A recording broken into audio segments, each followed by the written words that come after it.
الحمد لله رب العالمين والعاقبة للمتقين والصلاة والسلام على أشرف الأنبياء والمرسلين نبينا محمد وعلى آله وصحبه أجمعين. أما بعد، اللهم لا سهل إلا ما جعلته سهلا وأنت تجعل الحزن إذا شئت سهلا فسهل علينا أمورنا كلها واجعلها خالصة لوجهك الكريم حتى نلقاك بها يوم القيامة. آمين آمين آمين.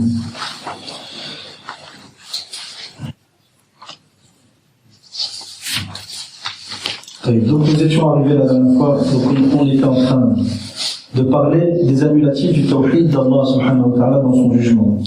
Nous en avions cité un certain nombre, je vais reprendre ce qui a été dit dans le cours dernier, vu que pas beaucoup de monde était là. Donc je vais rappeler un certain nombre de choses qui font partie des annulatifs du tawhid d'Allah subhanahu wa ta'ala dans le jugement. Quiconque fait l'un d'entre eux sortira de l'islam. فسأذكر بعض الأمور التي تناقض أو تنقض توحيد الله سبحانه وتعالى في حكمه. فمن اقترف واحدة منها فقد خرج من الإسلام ودخل في الشرك والكفر أعاذني الله وإياكم منها. Donc le cinquième point ou le sixième point. سادسا الإباء عن قبول الفرائض أي الامتناع عن التزام حكم الله بالإيجاب وهو رفض حكم الله بالإيجاب رجوعا إلى شريعة أخرى أو من غير رجوع كمانع الزكاة. أي أن الإنسان يمتنع من قبول حكم من التزام حكم الله سبحانه وتعالى. أي أن الله سبحانه وتعالى أوجب عليه أمرا فهو لا يلتزم هذا الأمر هذا الواجب الشرعي بل يرفضه ولا يقبله، إما لأنه يرجع إلى شريعة أخرى تحرم ما يعني تحل ما أوجبه الله سبحانه وتعالى تحرم ما أوجبه الله سبحانه وتعالى أو تحرم ما أحله الله سبحانه وتعالى أو من غير الرجوع إلى شريعة أخرى كمانع الزكاة. رفضوا التزام أمر الله وإيجاب الزكاة عليهم وقالوا بأن الزكاة كانت واجبة على عهد النبي صلى الله عليه وسلم أما بعد وفاته فليست واجبة، فقاتلهم الصديق رضي الله عنه وقاتلهم الصحابة حتى أوقف الصديق رضي الله عنه هذه الفتنة وهي فتنة إباء قبول الفرائض. Donc là, le sixième point, le refus d'accepter les obligations. C'est-à-dire, refuser d'adhérer au jugement d'Allah lorsqu'il prescrit une chose. Donc Allah a rendu obligatoire une chose, la personne se refuse d'accepter cette obligation. Soit parce qu'elle revient à une autre législation qui, elle remet en cause ce qu'Allah a dit. Donc lui, il accepte cette législation, mais il n'accepte pas la législation d'Allah subhanahu wa ta'ala. Ou soit sans revenir à aucune législation, mais de lui-même il ne veut pas accepter. De lui-même il ne veut pas accepter. Par exemple, comme Mani al-Zakat, ceux qui ont refusé de payer la zakat à l'époque d'Abu Bakr radiyallahu anhu. Ces gens-là, Abu Bakr, ils ont dit quoi? La zakat était obligatoire à l'époque du prophète sallallahu alayhi wa sallam, mais Allah subhanahu wa ta'ala a dit khudh min amwalihim sadaqatan tutahhiruhum biha wa tuzakkihim. Allah a dit au prophète sallallahu alayhi wa sallam, prends de leurs biens une sadaqa, c'est-à-dire une aumône qui est la zakat ici, par lesquelles tu les purifieras, et wa tuzakkihim wa salli alayhim, et prie sur eux, c'est-à-dire demande à Allah de les évoquer en bien dans les grandes assemblées auprès de lui. Eux ils ont dit ça c'était juste pour le prophète sallallahu alayhi wa sallam. Maintenant le prophète il est mort, on n'a pas à vous donner la zakat. Et Abu Bakr les a combattus, les Sahaba les ont combattus, et il y avait ces gens-là qui étaient bannis à la zakat, et d'autres qui ont apostasié, d'autres, donc ils ont cru en d'autres messagers, en d'autres prophètes après Muhammad sallallahu alayhi wa sallam, jusqu'à ce que Abu Bakr les a combattus, jusqu'à ce que cette fitna s'arrête. Et on voit comment Abu Bakr il était intelligent, et que cette intelligence lui venait de la sharia d'Allah subhanahu wa ta'ala. Car avant de mourir, le prophète sallallahu alayhi wa sallam avait envoyé Ba'atha Usama, ou s'il avait envoyé Usama ibn Zayd à la tête d'une armée pour aller combattre les Romains. Et lorsque le prophète il est mort, Usama il n'était pas encore parti. Et les Sahaba, certains ils ont dit à Abu Bakr, est-ce que tu vas envoyer quand même cette expédition alors que nous sommes encerclés par les apostats? Médine a été encerclée par les apostats qui ont voulu l'attaquer. Ils lui ont dit, est-ce que tu vas envoyer Oussama alors que Médine est encerclée en ce moment? Il leur a dit, Wallah, que même si les femmes, même si les mères des croyants étaient tirées par des chiens, traînées par des chiens dans les rues de Médine, je n'empêcherai pas une expédition que le prophète sallallahu alayhi wa sallam a envoyée de partir et accomplir sa mission. Regardez ce qu'il a dit. Et qu'est-ce qui s'est passé? Lorsqu'il a envoyé son armée, cette expédition, ils sont passés. Les apostats, ils étaient loin, ils les ont vus. Et les apostats, ils ont regardé, ils ont dit, Subhanallah. Bon, ils n'ont pas dit Subhanallah, on se comprend. Ils ont dit, si Abu Bakr, il a envoyé cette armée-là pour combattre des Romains, alors qu'on est en train de les encercler. Donc le nombre d'hommes qui restent derrière, ils sont encore plus grands. Ils sont partis. Et ça, c'est les bienfaits d'obéir au prophète, sallallahu alayhi wa sallam. Les gens vont te dire, la raison humaine ici, elle va te dire quoi? Non, il ne faut pas faire ça. L'intérêt, le maslaha et tout ça. Mais ici, le prophète, ça leur donne une chose, Abu Bakr, il n'a pas réfléchi. Alors, le prophète a dit, c'est comme ça qu'il faut faire.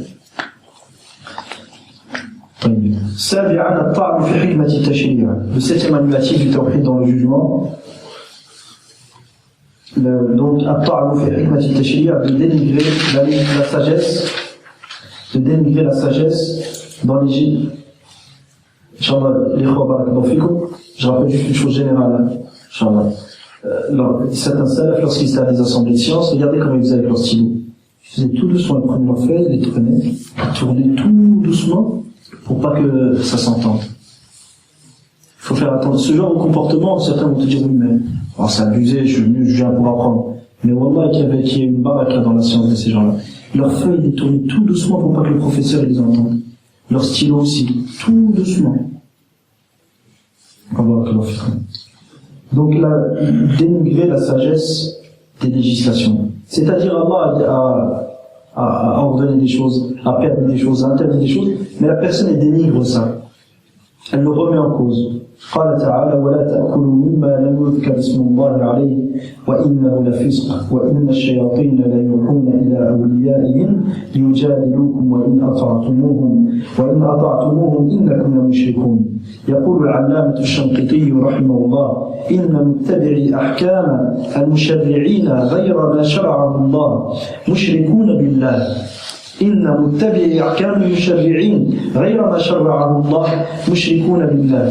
ثم سرد رحمه الله الآيات المبينة لذلك إلى أن قال وبهذه النصوص السماوية التي ذكرنا يظهر غاية الظهور أن الذين يتبعون القوانين الوضعية التي شرعها الشيطان على ألسنة أوليائه مخالفة لما شرعه الله جل وعلا على ألسنة رسله صلوات الله وسلامه عليهم أنه لا شك في كفرهم وشركهم إلا من طمس الله بصيرته وأعماه عن نور الوحي مثلهم أي أن كفر هؤلاء الذين يتبعون ويتخذون القوانين الوضعية بدلا عن أحكام الشريعة ويحكمون بها ويطبقونها في البلاد ويفرضونها على العباد كفر هؤلاء لا يشك فيه إلا من طمس الله بصيرته وأعماه عن نور الوحي مثله. Donc le septième point, dénigrer la sagesse des législations. La preuve est la parole d'Allah subhanahu wa ta'ala. وَلَا تَأْكُلُوا مِمَّا لَمْ يُذْكَرِ اسْمُ اللَّهِ عَلَيْهِ. Et ne mangez pas des bestes sur lesquelles le nom d'Allah n'a pas été prononcé. وَإِنَّهُ لَفِسْقٌ. Et certes ceci est du fisq. Le fisq, qu'est-ce que c'est? وَالْخُرُوجُ أَوْ تَجَاوُزُ حُدُودِ اللَّهِ subhanahu wa ta'ala. La perversion, c'est d'outrepasser les limites qu'Allah a fixées. La perversion, ça n'a pas tout le temps une connotation comme on l'entend aujourd'hui. La perversion consiste à outrepasser les limites qu'Allah a fixées. Donc, manger des bêtes sur lesquelles autre que le nom d'Allah a été cité est une perversion. Et les shayatines, les démons, inspirent à leurs alliés afin qu'ils polémiquent avec vous. Mais si vous leur obéissez, vous serez certes des associateurs. La cause de révélation de ce verset, c'est quoi? C'est que les mouchriquins sont venus voir les sahaba et ils leur ont dit Ma al-mayta man alladhi dhabahaha. Ils leur ont dit la bête morte. Qui est-ce qui l'a tuée? Qui est-ce qui l'a sacrifiée? Ils leur ont dit ça, Allah. Et les mouchikoun leur ont dit ce qu'Allah a sacrifié est haram et ce que vous sacrifiez halal. C'est-à-dire que la bête morte, vous n'avez pas le droit de la manger. Bien que c'est pas vous qui l'avez sacrifié en réalité. C'est Allah subhanahu wa ta'ala qui a voulu sa mort. Mais de l'autre côté, ce que vous sacrifiez de vos propres mains est halal. Donc ils ont apporté cette ambiguïté-là aux Sahaba. Et Allah subhanahu wa ta'ala a révélé ce verset. Et ne mangez pas des bêtes. N'écoutez pas leurs ambiguïtés. Ne mangez pas des bêtes sur lesquelles le nom d'Allah n'a pas été évoqué. Et ceci est de la perversion. Et les démons, les shayatines inspirent à leurs alliés afin qu'ils polémiquent avec vous. Et si vous leur obéissez, vous serez certes des associateurs. Si vous leur obéissez en mangeant des bêtes mortes tout en croyant qu'elles sont halal, parce que vous remettez en cause la législation, la sagesse derrière l'ordre d'Allah subhanahu wa ta'ala, vous serez alors certes des associateurs. فَإِنْ أَطَعْتُمُوهُمْ مُعْتَقِدِينَ حِلَّ الْمَيْتَ بِنَاءً عَلَى الشُّبْهَةِ التي ذكروها وهي الطعن في حكمة التشريع فإنكم مشركون. Puis, le cheikh cite une autre parole qui est la parole de l'imam de l'ami de Shanqiti, rahimahullah ta'ala. Il dit, en commentaire de ce verset, ceux qui veulent les lois des législateurs et délaissent ce qu'Allah a légiféré sont des mushrikoun billah, sont des associateurs. Ceux qui veulent, qui font prévaloir, qui préfèrent les lois des hommes, les lois des législateurs, qu'Allah n'a pas légiféré, c'est-à-dire ce que les gens légifèrent et qu'Allah n'a pas établi, ceux qui font prévaloir ces lois-là devant ce qu'Allah a légiféré sont des associateurs, des polythéistes. Puis il cita tous les versets qui le montrent, il a cité un ensemble de versets qui montrent ce point-là, jusqu'à ce qu'ils disent, et écoutez bien, parce que c'est pas simple ce jeu-là. À chaque kufri haoulay tawarid, kufrun billahi subhanahu wa ta'ala. Doutez de la mécréance de ce tawarid aujourd'hui, des gouverneurs arabes qui ont législé, qui ont changé la loi d'Allah, et de la mécréance en Allah subhanahu wa ta'ala.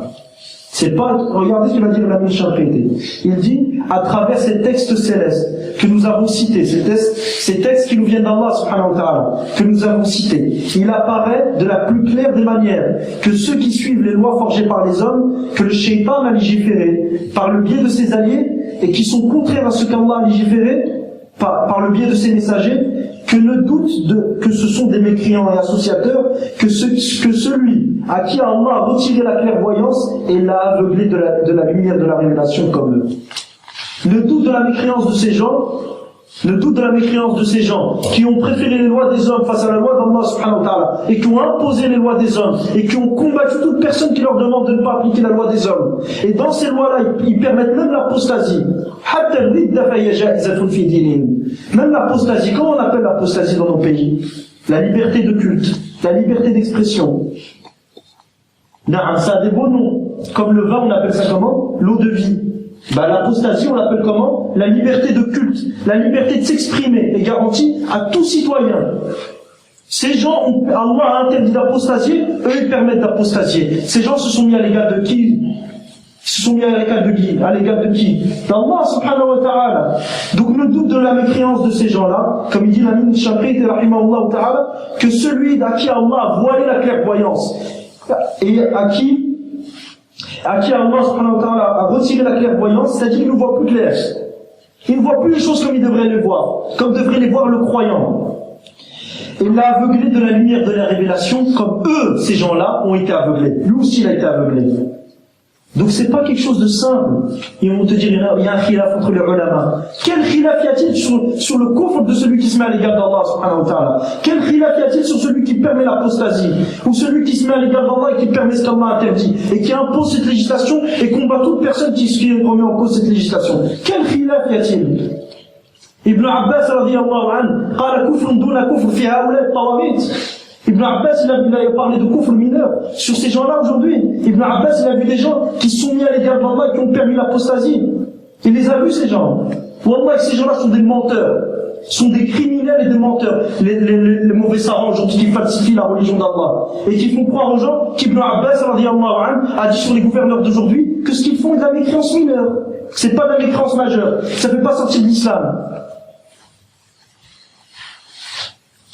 Puis Cheikh Abdel Majid al-Shadouli يقول حفظه الله تعالى ورعاه إن منازعة الله الحكم تخرج المنازع من دين الله فهو حكم معلوم من الدين بالضرورة. Il dit disputer Allah dans son hukm, dans son droit de légiférer et dans son commandement exclut celui qui en est coupable de la religion d'Allah.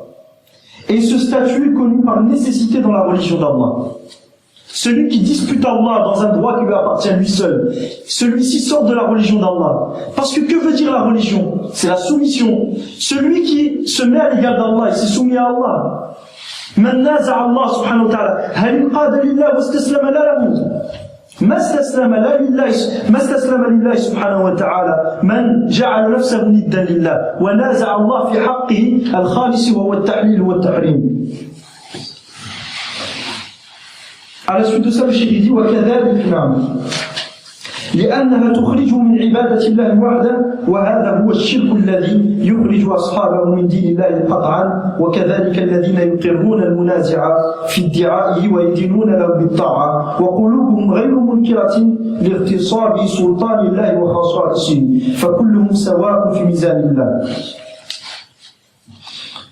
Donc le cheikh explique pourquoi cette personne sort de l'islam. Il dit car cette dispute, ce qu'il fait lorsqu'il dispute le droit d'Allah, car cette dispute l'exclut de l'adoration d'Allah seul. Il n'adore plus Allah seul. Pourquoi? Parce qu'il a disputé Allah subhanahu wa ta'ala. Il a essayé de s'ériger en égal à Allah. Donc, il ne s'est pas soumis à Allah. Ce qui représente le shirk qui exclut ceux qui en sont coupables de la religion d'Allah avec certitude. Et dans ce même cas, et ça c'est dangereux aussi, entre ceux qui approuvent ce criminel lorsqu'il s'est accaparé le droit d'Allah, et s'y soumettent par leur obéissance sans que leur cœur ne le désapprouve le fait qu'il se soit accaparé le pouvoir d'Allah et sa spécificité.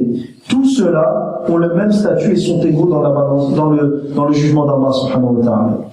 C'est-à-dire ceux qui ne voient aucun mal à ce qui se passe aujourd'hui. Ils te disent c'est normal. Après tout, est-ce qu'on peut vivre comme ça? Est-ce qu'on peut vivre? On n'a pas le choix. Ils ne voient aucun mal aujourd'hui. Beaucoup de gens sont des laïcs aujourd'hui, malheureusement. Et ils disent là, il est normal, ils sont laïcs en réalité quand tu rentres dans le vif du sujet. L'application de la charia, ça ne leur traverse même pas l'esprit. On ne parle pas d'appliquer la charia en termes de kufr, parce que les peines ne sont pas appliquées en termes de kufr. Nous, on ne demande pas l'application de la charia ici, mais on demande que les termes où la charia a été appliquée, qu'elle soit à nouveau appliquée.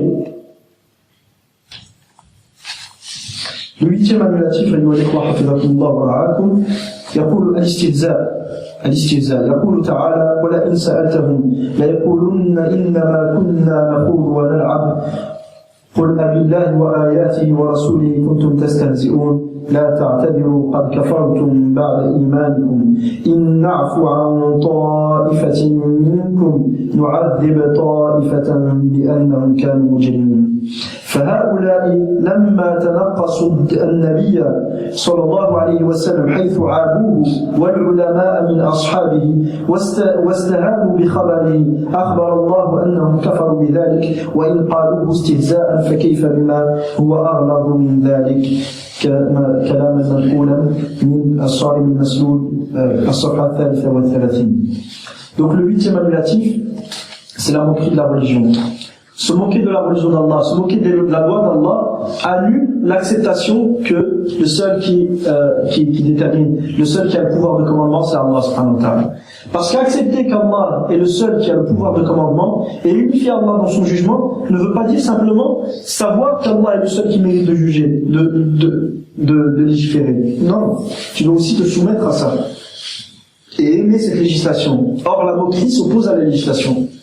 الاستهزاء يناقض حب شريعة الله سبحانه وتعالى فمن استهزأ لم يحب الله وشرعه كما أمر الله سبحانه وتعالى به فلا يجتمع الاستهزاء والحب في قلب رجل واحد هذا من المستحيل. Donc le 8e annulatif, la moquerie, la preuve est la parole d'Allah, et si tu les questionnes, ils te diront, nous ne faisions que blaguer, que nous amuser, plaisanter. Dièse d'Allah, de ses versets et de son messager dont vous vous moquez, ne vous excusez pas car vous avez bel et bien mécru après avoir eu la foi. Si nous pardonnons à une certaine partie d'entre vous, nous en châtierons d'autres car ils étaient des criminels. Car c'était des criminels. Donc ces gens-là, après que ces gens aient dénigré le prophète sallallahu alayhi wa sallam et les savants parmi ses compagnons et méprisèrent ce que le prophète dit sallallahu alayhi wa sallam, Allah informa qu'ils mécrurent par leurs agissements, même s'ils ne faisaient que se moquer. Qu'en serait-il donc d'une situation encore plus grave que celle-ci? C'est-à-dire de celui qui le dit en le pensant véritablement. Ibn Taymiyyah parle de ce que je viens de citer sont les paroles d'Ibn Taymiyyah dans son livre As-Salim al-Masloul, l'épée tranchée à la Shatim al-Rasoul, sur celui qui insulte le messager sallallahu alayhi wa sallam. Ibn Taymiyyah a écrit ce livre après qu'un chrétien ait insulté le prophète sallallahu alayhi wa sallam en terre d'islam, et que certains avaient mis des ambiguïtés quant au fait que cette personne ne méritait pas la peine capitale. Et il a écrit tout son livre pour justement par amour pour Allah subhanahu wa ta'ala et son prophète sallallahu alayhi wa sallam. Donc ici Ibn Taymiyyah parle de gens qui se sont moqués du prophète et des compagnons. Ils ont dit on n'a jamais vu des gens qui avaient un plus gros ventre que ceux-là. Ils parlent du prophète et des compagnons sallallahu alayhi wa sallam. Et il dit, nous avons ma ra'ayna mithla ha'ula'i akbar butunan wa la ajbana 'inda al-liqa wa la akdhuba al-sunan. On n'a jamais vu de gens qui étaient plus lâches au combat, qui avaient des plus gros ventres et qui mentaient plus que ces gens-là. Il parle du prophète et des compagnons. À ce moment-là, Allah subhanahu wa ta'ala a révélé ces versets. Ils faisaient que se blaguer, en fait, ils n'y croyaient pas à ça. Allah a révélé ces versets-là. Diès d'Allah, si tu les questionnes, ils te diront, nous ne faisions que blaguer, que plaisanter et nous amuser. Diès d'Allah, de son messager et de ces versets dont vous vous moquez, ne vous excusez pas car vous avez bel et bien cru après avoir eu la foi. Et certains ulama, ils ont dit que ces sahaba, ils ne se moquaient que ces gens-là, ils ne se moquaient que des compagnons, ils ne se sont pas moqués du prophète sallallahu alayhi wa sallam. Et malgré ça, regardez ce qui a été révélé, qu'Allah nous préserve. La moquerie de la religion est une chose qui est très très dangereuse. Très très dangereuse. La moindre chose qui fait partie de la religion, il ne faut pas la toucher de près ou de loin dans nos plaisanteries. Et c'est pour ça, regardez dans Surat al-Baqarah. وَإِذْ قَالَ مُوسَى لِقَوْمِهِ إِنَّ اللَّهَ يَأْمُرُكُمْ أَن تَذْبَحُوا بَقَرَةً. Et Allah subhanahu wa ta'ala nous dit, et lorsque Moussa dit à son peuple, ô mon peuple, lorsque Moussa dit à son peuple, certes Allah vous ordonne de sacrifier une vache. Qu'est-ce qu'ils ont dit après? قَالُوا أَتَتَّخِذُنَا هُزُوًا. Dis, est-ce que tu plaisantes avec nous? قَالَ أَعُوذُ بِاللَّهِ أَنْ أَكُونَ مِنَ الْجَاهِلِينَ. Il a dit qu'Allah me préserve, je demande protection près d'Allah d'être du nombre des ignorants. فَقَالَ أَهْلُ الْعِلْمِ. Donc les gens de science ont dit quoi? Ils ont dit le fait de blaguer, de parler de la religion en s'amusant, ou de citer des hakam shar'i en s'amusant, c'est de l'ignorance et c'est interdit. Faut jamais blaguer sur ça. Faut jamais blaguer sur ça. La religion, tu la laisses de côté et les blagues c'est autre chose. Les sahaba ils s'amusaient entre eux, mais jamais il y avait la notion de la religion dedans.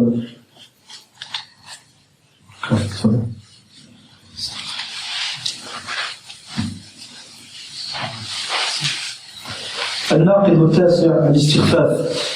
Le neuvième annulatif, le mépris. يقول شيخ الإسلام رحمه الله وروى أبو أحمد بن عدي في كتابه الكامل عن ابن بريدة عن أبيه قال كان حي من بني ليث من المدينة على ميلين وكان رجل قد خطب منهم في الجاهلية أي خطب امرأة يتزوجها فلم يزوجوه فأتاه وعليه حلة فقال إن رسول الله أي أتاه بعد إسلامه فقال له إن رسول الله صلى الله عليه وسلم كساني هذه الحلة وأمرني أن أحكم في أموالكم ودمائكم ثم انطلق فنزل على تلك المرأة التي كان يحبها فأرسل القوم إلى رسول الله صلى الله عليه وسلم فقال كذب عدو الله ثم أرسل رجلا فقال إن وجدته حيا وما أراك تجده حيا فاضرب عنقه وإن وجدته ميتا فأحرقه بالنار قال فذلك قول رسول الله صلى الله عليه وسلم من كذب علي متعمدا فليتبوأ مقعده من النار. Donc le mépris, Cheikh Islam ibn Taymiyyah dit, Abu Ahmad ibn Adi dans son livre Al-Kamil cite selon Ibn Burayda, selon son père, il dit l'une des tribus de Banu Layth vivait à 2 miles, donc ça fait 2 km 600 à peu près, vivait à 2 miles des tribus vivait à 2 miles de Médine. Et ils avaient refusé de marier l'une de leurs femmes à un homme lors de la jahiliya avant l'islam. Quelqu'un était venu pour se marier, ils lui ont dit non, on ne veut pas te marier. Cet homme, après l'islam, se présenta un jour. Habillé, donc il s'est présenté un jour à eux et il dit, le messager d'Allah sallallahu alayhi wa sallam m'a donné cet habit, il avait un habit avec lui, pour m'en habiller, donc il me l'a donné pour que je le porte et m'a ordonné de juger dans les disputes qui qui concerne vos biens et votre sang, c'est-à-dire si jamais l'un d'entre vous il frappe l'autre, l'un d'entre vous tue l'autre. Puis il s'en alla et a été chez la femme qu'il aimait, la femme avec qui il voulait se marier. Donc il est venu comme si c'était sa femme et qu'il a le droit de faire tout ce qu'il est en train de faire. Et les gens ont alors prévenu le message d'Allah sallallahu alayhi wa sallam qui dit cet ennemi d'Allah a menti. Cet ennemi d'Allah a menti. Puis il a envoyé un homme lui disant si tu le trouves, si tu le trouves bien que je ne pense, si tu le trouves vivant, bien que je ne pense pas que tu le trouveras vivant, coupe-lui alors la tête. Et si tu le trouves mort, brûle-le. Et il dit, celui qui rapporte ce texte, ceci est le sens donc de la parole du message d'Allah sallallahu alayhi wa sallam, quiconque profère sur moi un mensonge volontairement, qu'il prépare sa place dans le feu. Puis Ibn Taymiyyah rahimahullah dit, il est à savoir que proférer volontairement des mensonges à son encontre sallallahu alayhi wa sallam est une moquerie et un mépris car il prétendait que des choses lui furent ordonnées alors que ce n'est pas le cas. Il se peut même que ces choses ne peuvent pas être ordonnées. Il se peut que ces choses-là ne peuvent pas être ordonnées car c'est des choses que la charia ne vient jamais ordonner. Et il se peut même que ces choses ne peuvent en aucun cas être ordonnées, ce qui est une manière d'accuser le prophète sallallahu alayhi wa sallam de bêtises, d'ordonner des choses qui sont mauvaises et de ne pas savoir ce qui est véritablement utile aux gens, ou encore qu'il informe de choses qui sont fausses. Donc lorsque la personne vient et mentionne le prophète sallallahu alayhi wa sallam, il se peut qu'il informe de choses qui sont fausses dans la charia, ce qui revient à accuser le prophète sallallahu alayhi wa sallam, ou il se peut qu'il informe au sujet du prophète sallallahu alayhi wa sallam de choses qui sont fausses, ce qui revient à accuser le prophète de quoi? De menteur. Et ceci est une mécréance claire qu'Allah nous en préserve. Les références au Sahih al-Masoul, volume page 155-156. Juste une dernière chose, أن يقرأ الكلام باللغة العربية. قال فذلك قولنا ثم قال يقول ابن تيمية فإن تعمد الكذب عليه صلى الله عليه وسلم استهزاء به واستخفافا لأنه يزعم أنه أمر بأشياء ليست مما أمر به بل وقد لا يجوز الأمر بها وهذه نسبة له إلى السفه أو أنه يخبر بأشياء باطلة وهذه نسبة له إلى الكذب وهو كفر صريح. انتهى كلامه رحمه الله من الصارم المسلول الصفحة 75 بعد 100 الأولى إلى الصفحة 76 بعد 100 الأولى. Donc on voit ici celui qui ment sur le prophète sallallahu alayhi wa sallam en changeant la charia d'Allah, en permettant ce qu'Allah a interdit, en interdisant ce qu'Allah a permis, la khilafa bayna al-ilm annahu kafir. Il n'y a aucune divergence entre les savants et les mécréants. Parce que c'est une manière de mépriser la religion d'Allah. Donc il faut faire très très attention. Combien sont nombreux les gens qui agissent de la sorte et qui se permettent de parler sur la religion d'Allah sans aucune science, falsifiant la religion d'Allah, permettant ce qu'Allah a interdit, interdisant ce qu'Allah a permis, méprisant la charia, se moquant de la charia. عافاني الله وإياكم وجزاكم الله خيرا وأقول قولي هذا وأستغفر الله لي ولكم ولسائر المسلمين.